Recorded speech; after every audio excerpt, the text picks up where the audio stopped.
প্রিয় দেশবাসী ভাই ও বোনেরা, আমি গুন্ডার গুন্ডা ওয়ান পিস দুলাল। আমি সবাইকে জানাই আমার সালাম। আমি এখন বিএনপির বর্তমান ভারপ্রাপ্ত চেয়ারম্যান তারেক জিয়া, যিনি লন্ডনে বসে 12 নম্বর ছাগলের বাচ্চার মতো ফল পাচ্ছেন, ওনাকে আর 15 থেকে 25 বছর বয়সের যেগুলি আছে, আপনি যখন লন্ডন যান তখন কি পাপ না করে গিয়েছিলেন? তখন দুর্নীতি সন্ত্রাস কি না করেছিলেন? আপনাকে কি শেখ হাসিনা দেশ ছাড়া করেছিল? না আপনার বাবা, মানে ওই যে যাকে রাষ্ট্রপতি পদে বসিয়েছিলেন, ইয়াজউদ্দিন, ফখরুদ্দিন, মাইনুদ্দিন, হ্যাঁ, আপনার বাবা মানে এই তারেক, তোর বাবা, এই 3 জন তোকে দস্তখত দিয়ে তারপরে লন্ডন পাঠিয়েছে। এগুলি এই যে 15 থেকে 25 বছর এখন যে শেখ হাসিনার বিচার চাই, শেখ হাসিনার বিচার চাই, হ্যাঁ, এগুলি জানে সে ইতিহাস? হ্যাঁ, এগুলি জানে? হ্যাঁ, এগুলি কারা? এগুলি তো এখন মানে সব সন্ত্রাসী। তোর দলের ভিতরে এখন যা আছে এ তো সব সন্ত্রাসী। কাটতে কোনভাবে খাবে, কিভাবে কি করবে, এই নিয়েই ব্যস্ত আছে। আবার তুই লন্ডন বসে স্বপ্ন দেখিস। এখনো বাংলাদেশে কেন পড়া দিস না? এই বাংলাদেশে কেন পড়া দিস না?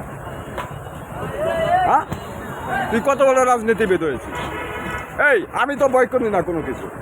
আমি তো এই শেখ হাসিনাকেও ভয় করিনি। তা দেখেছে এই কেরানীগঞ্জের জনগণ যে বিপু, শাহিন এবং আমার ওই সুবর্ণা ইউপি চেয়ারম্যান ইকবাল হোসেনকে কি করে ছেড়েছি। এই তেলঘাট এখানে কি করে ছেড়েছি। অন্য জায়গার কথা বাদ দিলাম। কই, হ্যাঁ, আমি তো কোনো সময়, সে সময়ও ভয় পাইনি, এখনও ভয় পাই না। এখন তো আমার মূল লড়াই ওই যে সেনাবাহিনী, বাংলাদেশ সেনাবাহিনী, কারণ ওরাই এখন আছে দুর্নীতির শীর্ষে।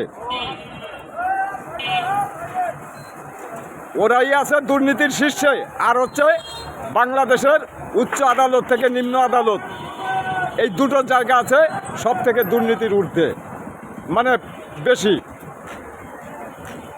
হ্যাঁ, সব থেকে দুর্নীতির বেশি, বুঝলে? তাই ওই শেখ হাসিনা, এই আমি গুন্ডার গুন্ডা ওয়ান পিস দুলাল, এই আমি এখনও বাংলাদেশে বঙ্গবন্ধুর সৈনিক। আমি তো রাজনীতি করি শেরে বাংলা ফজলুল হক সাহেব, সোহরাওয়ার্দী সাহেব, বঙ্গবন্ধুর রাজনীতি। যাদের জীবনে চোর, গুন্ডা, বদমাইশ, লুটেরা, খুনি, দুর্নীতিবাজ, মানে হুন্ডা গুন্ডার দরকার হয় নাই। আর তোর তো তাই দরকার হয়। তোর তো ক্ষমতায় আসতে তাই দরকার হয়। তাছাড়া তোর জনগণের ভোট নিয়ে তো কোনো দিন আসতে পারিস না। হ্যাঁ, এই তোর বাবা জিয়াউর রহমান, আর তারাও ওই রাজাকারকে প্রধানমন্ত্রী বানিয়েছিল, শাহ আজিজুর রহমান। এই যে এখন যে 25 থেকে 30, মানে 15 থেকে 25-30 বছর বয়সের যেগুলিতে যে তোর পিছনে লাফায়, এগুলি এই ইতিহাস জানে। হ্যাঁ, ইতিহাস জানে যে রাজাকারদের কারা ক্ষমতায় বসিয়েছিল। তোর বাবাই তো শিখিয়ে গেছে। তুই সেটা 2001 সালে ক্ষমতায় এসে সেটা পরিপূর্ণতা দিয়েছিস। অর্থাৎ জামাতকে নিয়ে তখন 4 দলীয় জোট গঠন করে সরকার গঠন করেছিলি। তারপর শেখ হাসিনার উপর গ্রেনেড হামলা, হ্যাঁ, কি হয়নি? এগুলি হয়নি? 10টা কষ্ট এগুলি আসেনি? তোর কোকর নামে $10 মিলিয়ন, এই যে মিজান, এই যে এখানে অফিস, এই মিজানুর রহমান, মিজানের অ্যাকাউন্টে কোকর 10 লাখ মিলিয়ন। এই মিজানুর রহমান এই আমার কাছ থেকে একদিন, এই যে এখানে আমার দোকানে, সেলুন দোকানে বসে আমার কাছ থেকে চা চেয়ে খেয়েছে। বিএনপি ক্ষমতায়, তোরা যখন 91-তে ক্ষমতায় আসার আগেও। কেমন হলো মানে? তা যতই লাফাস না কেন, আমি কিন্তু এখনো আছি, আমি এখনো আছি। এ বাংলাদেশে শেখ হাসিনা বিহীন নির্বাচন যদি কোনোদিন কল্পনা করিস, সেটা ভুল করবি।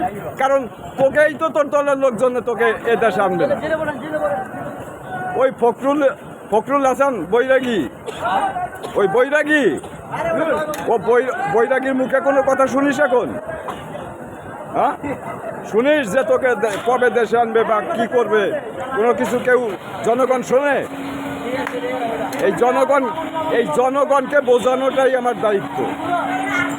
জয় বাংলা, জয় বঙ্গবন্ধু, জয় হোক 18 কোটি জনগণের। সবাইকে সালাম।